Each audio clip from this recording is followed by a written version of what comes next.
Okay, welcome back, everybody. So today we're going to, in today's session, we're going to go through and carry on the weathering and the mudding process that we did last time on the running gear here, and we're going to carry that up onto the front.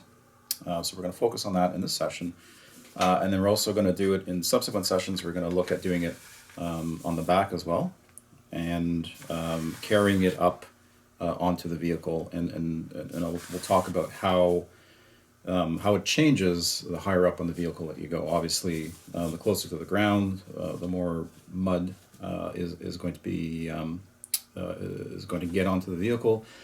But then, as you get to higher points of the vehicle, onto the engine deck, onto the turret itself, up here by the driver's hatches, there'll be less. Now there will be some, and it's important to mention. I think it's you have to be consistent, right? So if you have a lot of mud down here and nothing up on the top of the vehicle, that doesn't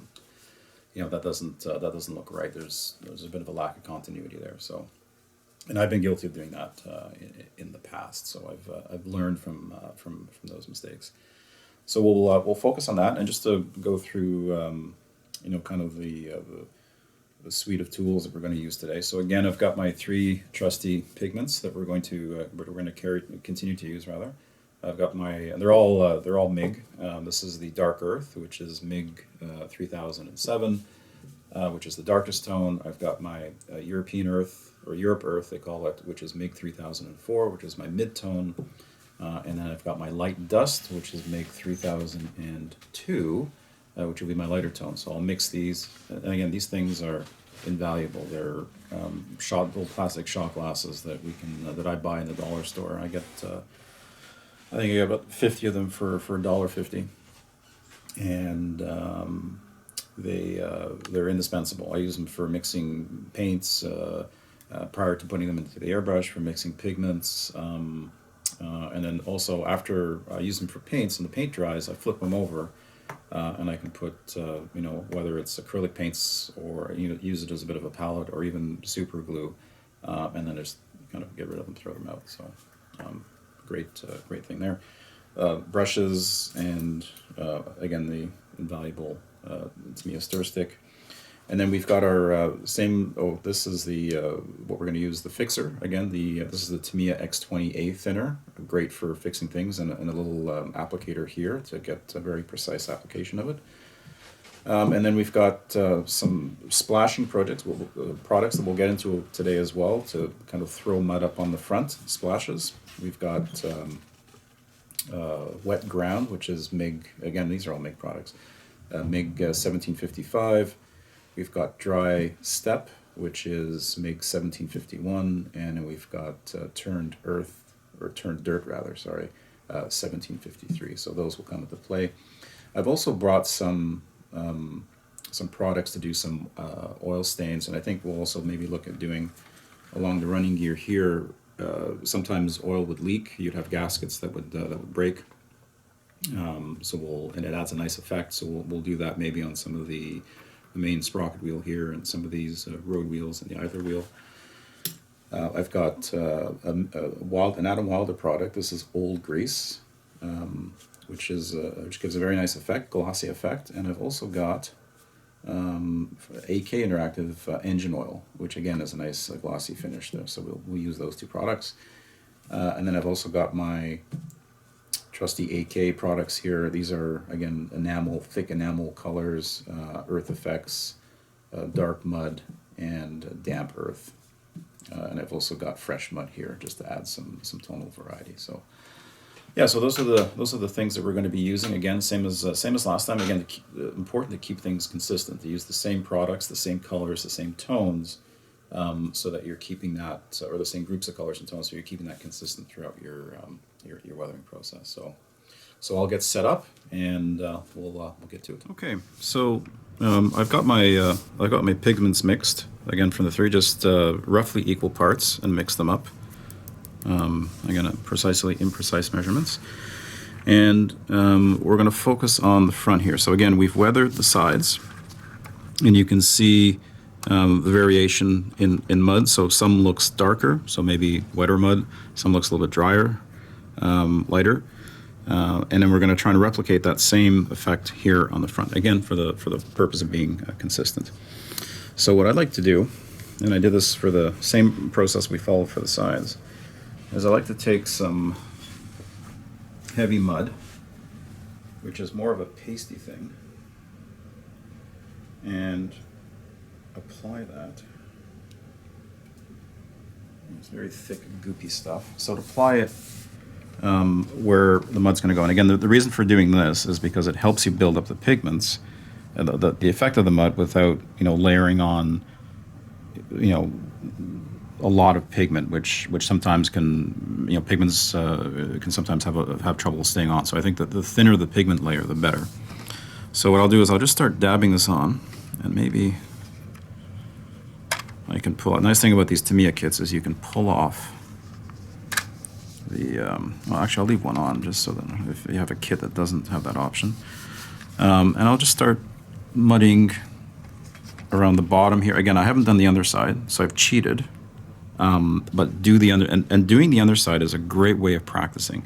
It's a great way of testing new techniques. If you're not too sure, start underneath the tank, because A, not a lot of people are going to look at it, and B, it's a lot easier to correct if you really do something that you don't like. But we've gone through this process a few times, so we'll start just mudding up. And the purpose here is really to start looking at how mud would come up. If you've got a lot of mud on the sides of the vehicle, you're going to have some mud along the front as well, because think, as the vehicle goes through muddy terrain, it's going to dig into mud. It's going to throw mud up as a result of the tracks and whatnot. So again, it's important to be consistent. So let's just start. And again, no real science to this. Just start dabbing this stuff on. And again, if I'm not sure how this is going to go, I'll maybe start underneath.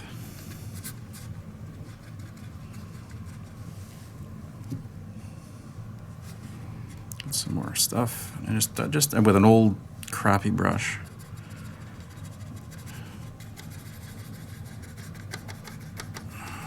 Just start building it up. Just in a bit of a dabbing motion, go back, get some more. And if memory serves, this is water-based or acrylic-based. So I've got a couple of containers here. So I've got, and these are old dog food containers. So whether you're using the old plastic shot glasses or if you have a pet, the old pet food containers are ideal for this. Great way to get more use out of them. I've got one filled with the MIG enamel odorless thinner. Odorless is the way to go because it's a lot easier on the senses, as it were. And I've got one with just plain water here for what I hope is cleaning this brush here. So again, just keep working your way in with the mud. Just building that up. All right, doesn't have to be terribly precise. All right, just kind of. Now, you want to be, so as you get up to the upper surfaces of the vehicle, so on top of the transmission guard here, you may want to go a little bit lighter. Right, but there would be some mud coming up.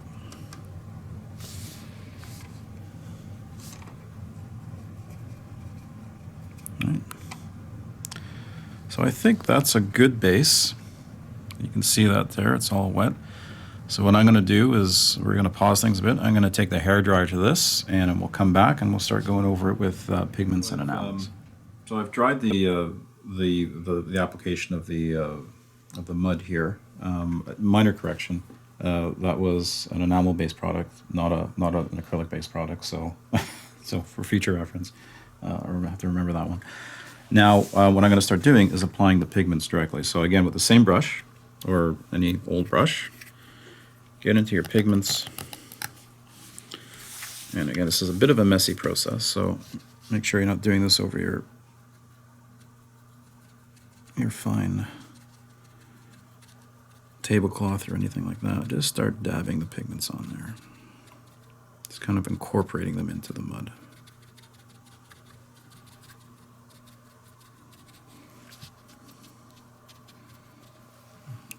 can see right off the bat it gives a nice mixed effect. So you've got the wet mud underneath, and then you've got the dry pigments that would represent dry mud going in on top. And again, just a very random. Right,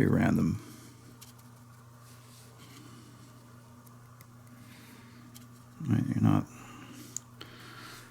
I mean, aside from taking some inspiration from some historical photos, and again, the Forgotten Archives book that we were talking about earlier at the beginning of the session, there's so many great photos in there.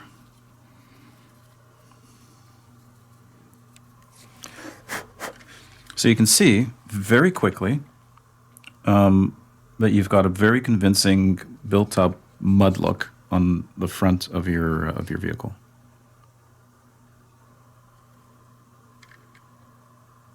And that was less than 5 minutes of real time. Get rid of these. So I've got some splashes up here, so we'll just get rid of those.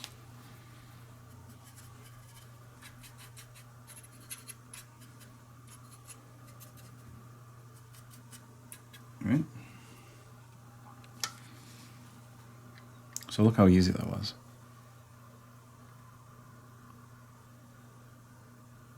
And at this point, I don't even know if you would need to fix the pigments with the X28 thinner.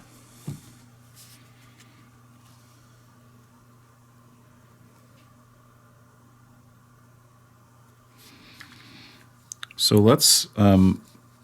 we'll let that dry for a bit, and afterwards, let's look at kind of working our way up, and maybe incorporating maybe some streaking of the pigment colors down again to sort of, kind of gradually fade the effect as you work your way up the vehicle. Okay, so now we're going to take some more pigments and we're going to work it in. So again, you've got a pretty stark demarcation between the mud and the rest of the vehicle that we haven't treated yet. So I'm just going to start dabbing. You're just getting the same pigment thing. Dabbing that on there.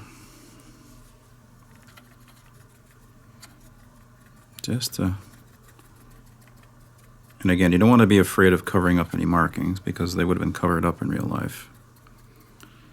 And there's nothing worse than seeing a nicely weathered vehicle with bright markings that you haven't done anything to. You haven't incorporated them. That's always a mistake, I think, my personal opinion.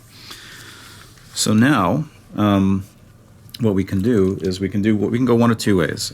We can either start fixing with the X28 thinner, or we can start fixing with these enamel products. So I think what I'll do is maybe on one half, I'll hit it with the X28 thinner. We'll see what that looks like, and on the other half here, we'll do the earth effects. So let's start. Oops, that didn't work as advertised. There we go. So again, having a nice precise applicator is perfect for these types of things. So just touch. All right, just let capillary action kind of just pull everything.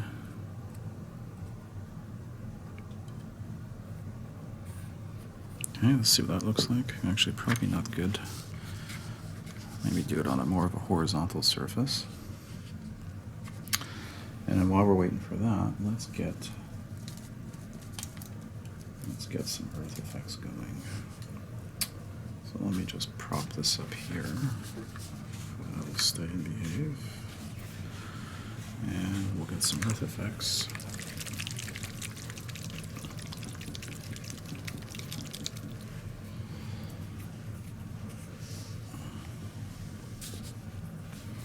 So again, these effect liquids are basically just really thick enamel paints.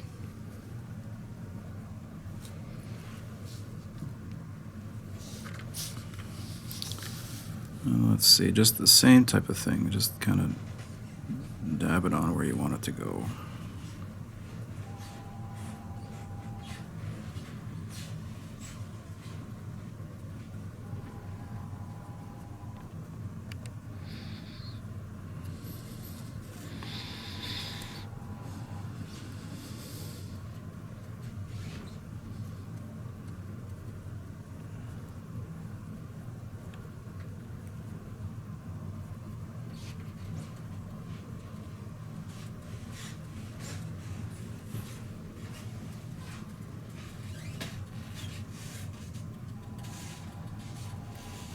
And you can see it's not very thick.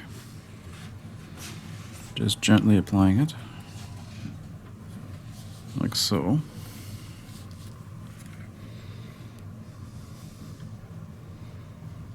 So it looks disastrous right now. It looks like a real mess. But trust me, when it dries, it'll look a lot better. And then we have some options after this to kind of move things around if we want. So what I'm going to do is I'm going to hit this with a hairdryer, and then we'll get to kind of, look at how we can adjust this even further. Okay. So after I've hit this with the trusty hairdryer, you can see, again, you can tell the difference, right? So here is where I use the X28 thinner to fix the pigments, and it's sort of as a result, because I haven't altered it with color, the color here is pretty much equal to what the dry pigments look like. Here, however, things are a little bit different because, again, I was using the Earth Effects, and that is a color, so I'm darkening the color. So here it looks a little bit different, but not to worry, we'll kind of work that in. So you can see that it still looks a little ugly actually, but not to worry, we can adjust that. So the purpose of that previous step was really to get an effect built up on the front here that we can now start to play with and move around and adjust. And the way we can start to do that, so first off, you can try simply brushing down, and you can see that with very little effort, I'm able to adjust and move some of the pigments off that were fixed with the X20. Without, and this is just a dry brush. I haven't put any thinner X20 or anything on it. And then here, I'll try and do the same thing, but as you see, it's not, it's coming off. Right, and you can see I've covered up some of the markings here on purpose. And I've just kind of worked things in. And then you're also, and maybe it can go up, it can go down, go both ways. Because if you just go down, you're just really just pulling everything off. But here I can start to make some really nice gradual effects. And again, I'm getting some mud on that star, which is exactly what I want because I want to incorporate that into the weathering process.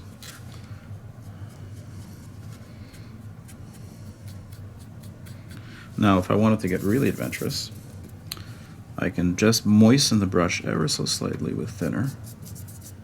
And you can see how I'm unloading it so that it's practically dry.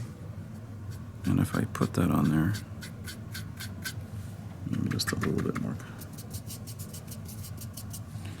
Right, I can actually start to say, now I'm pulling it off. So again, all this to show you that there's always a way of going back. You're not fixed into anything until you're absolutely happy just by using these very simple tricks. All right, so I'm going to use this, again, very slightly moistened brush just to work in some nice streaking weathering effects. And the whole purpose is really to try and build this back in. Build this up. Like so. And even into here, I'll go onto this side, I'll cheat.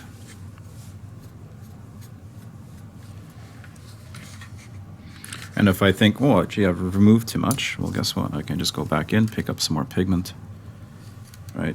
Start dabbing that on. So you can see how it's a very fluid, iterative process. All right? Now here's where you're kind of doing the fine tuning, as it were. All right, just if I want to get a little bit risky with things. All right, I can just like so.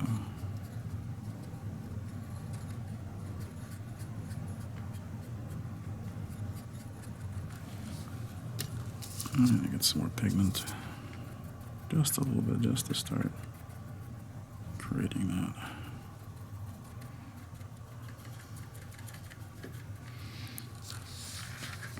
So you can see now it's starting to gradually fade as you work your way up the front here. We've incorporated the star here, which again, can't talk about that enough. Gotta make sure, even though it's a decal and you've, obviously you've spent money, if you get aftermarket decals, or you've put a lot of time and effort into putting them on, you've got to incorporate them into your finish. Otherwise, it doesn't look right. So very quickly, you can see how we can build up a nice mud base, work our way up to the top where there'd be less mud, and start incorporating the finish, a couple of different ways, with the X20 thinner or with some enamel products like the Earth Effects. And you can go back and forth. If you let's say you set this down, and you come back to it the next day, and it, maybe it dries, there's a little bit, it's a little bit lighter than you would like, or it's a little bit drier and you want to get some wet patches in there, you can go back in with some of the enamel products, the dark mud or the dark earth or anything similar, and just go in and touch up and just kind of work it in. So very easily. Nice streaked finish where you would have, obviously, if there was any rain that would come down, it would start to kind of wash some of the mud off, and leave this kind of streaking effect. So I think I'm pretty happy with that so far.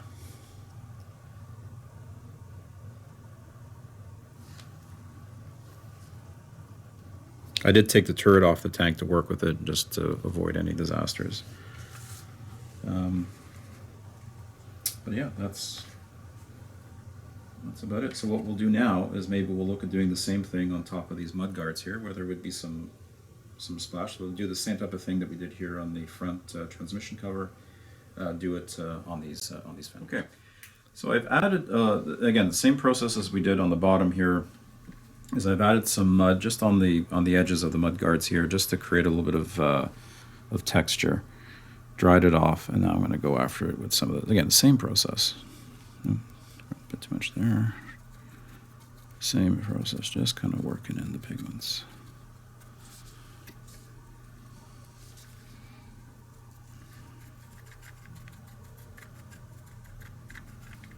Just like so. Kind of incorporate that in. Looks good.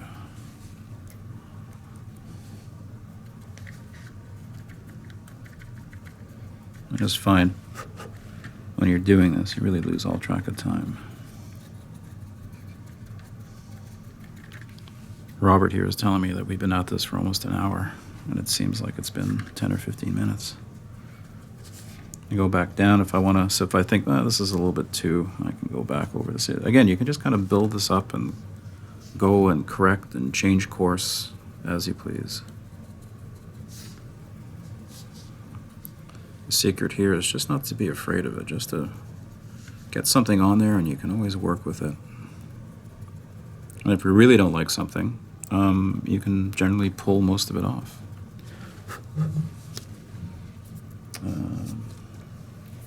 Let's get a little bit of this on here, just so we can fix it.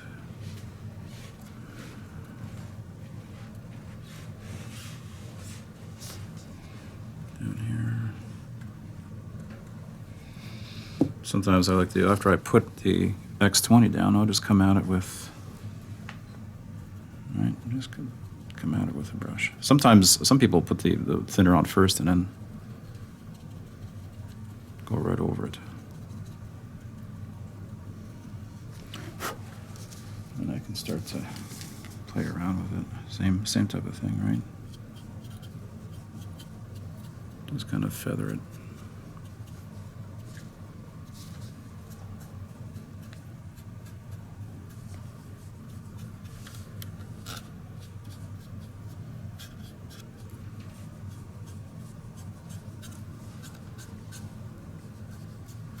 And create some nice effects.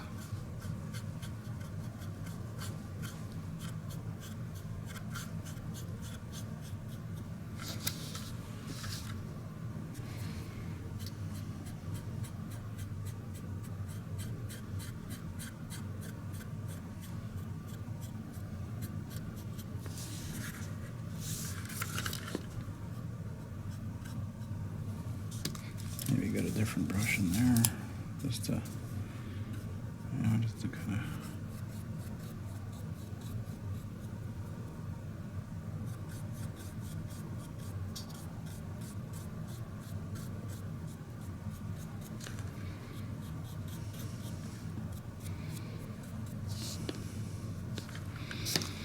And if I want to go back over it. So you can see for me, it's not a prescribed, there isn't a fixed, it's kind of whatever feels right at the time.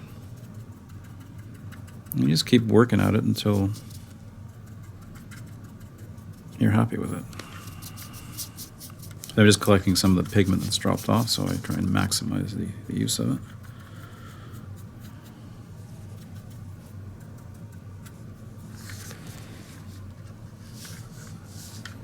I think it looks pretty good.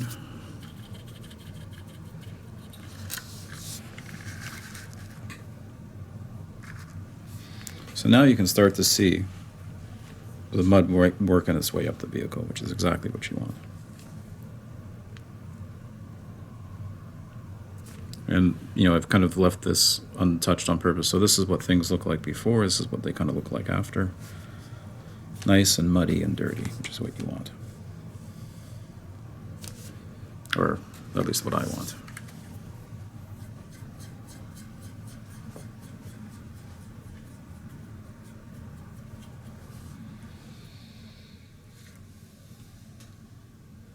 So one of the inspirations for doing this, and I can't, again, Dave and I were talking about this Forgotten Archives book at the beginning, Forgotten Archives 2. I really can't overstate how valuable these references are. And just to give you some examples of some pictures, and here are just some of the ones that we earmarked, in no particular order. I mean, this is a great shot here of the turret of a vehicle. I guess this is a Sherman, I think. Yeah, Sherman. Now, why am I showing this? Well, here you can see all kinds of detail. So this is an out-of-the-box project, but if you're doing something a little bit more advanced, this is great reference for you. Look at all the tarps, the crew equipment, the bags, the funnel that they have here. Look at all the weathering on the funnel, how it's all scratched up and dinged up. I mean, just so much potential. You add a little feature like that to your model, and that's just going to draw people to look at it even more. But from what's relevant to us, I mean, that's all very nice, but we're not really doing that with this particular project, is look at the mud. Look how muddy it gets up on the top of the vehicle, right? So this mud is up there, probably by, maybe some of it gets thrown up onto the vehicle, nearby explosions or whatnot. Some of it's brought up there by the crew. I mean, look, you got even mud here on the hatch, right? So these vehicles did get dirty as crew would climb around and get on the ground, get mud and, cake mud onto their boots, and they climb up all over the vehicle. That mud is going to travel up, and that's what we're going to focus on in future sessions. Here's another picture. Again, nice picture, streaking effect here. Right, a little bit, some scratches, just like little points of interest here. Kind of tells the story, gives some history to the vehicle, right? Where, the types of damage or environments it's been through, the battles it's fought. I mean, you're really trying to tell a story when you're building a model. It's something I learned from Mike Rinaldi. Here's another great shot. Now, this book has some color plates for some of them, so you can see the black and white. You can see the color interpretation here. Again, look at all the mud on the running gear, on the tracks, on the front here. Look at some of the spills and whatnot. We'll do that in another session. Somebody's chalk marked this, or they've cleaned that part off and they put some chalk mark there for some type of reference. Look, again, mud up on the side here, mud along the fuel cans. I mean, these things got dirty, right? Especially in France and Germany in 44 and 45. So great references, streaking and whatnot. So again, can't overemphasize the value of books like this. And this is a really nice one because the pictures are so clear. And again, another great photo here, more mud, crew bringing mud up, different marks and streaking and whatnot. So just a great reference.